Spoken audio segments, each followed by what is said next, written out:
Magandang araw mga ka-project. Sa videong ito ay ipapakita ko kung paano mag-DIY. Magpuputol tayo ng hydraulic hose. Makikita nyo sa video, may naka-loop na. Ayan, yung hydraulic hose. Naka-loop siya. Ito yung mga tools nating mga gagamitin.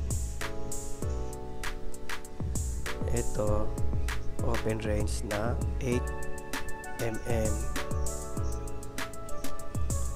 Ito yung clamp, gagamitin natin yan sa hydraulic hose.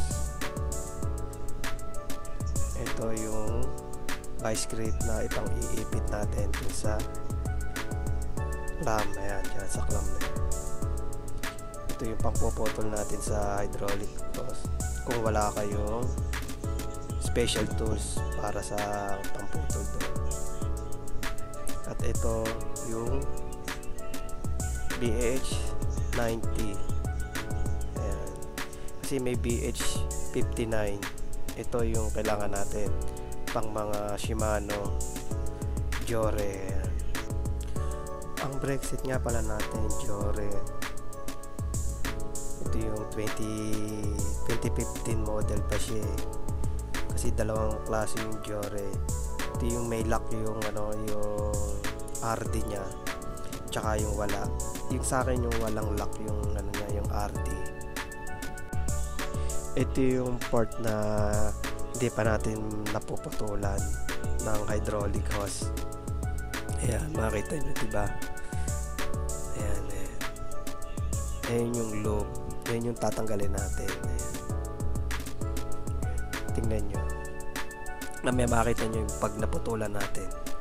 Ayan, ayan. Ito yung tatanggalin nating loop. Ayan.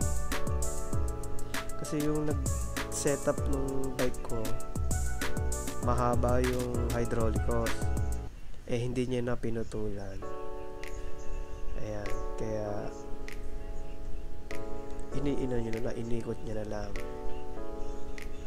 Actually, itong bike ko 2015 pa siya na buo.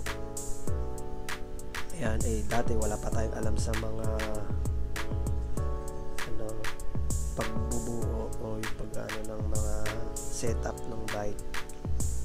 Kaya yan, pina-setup natin.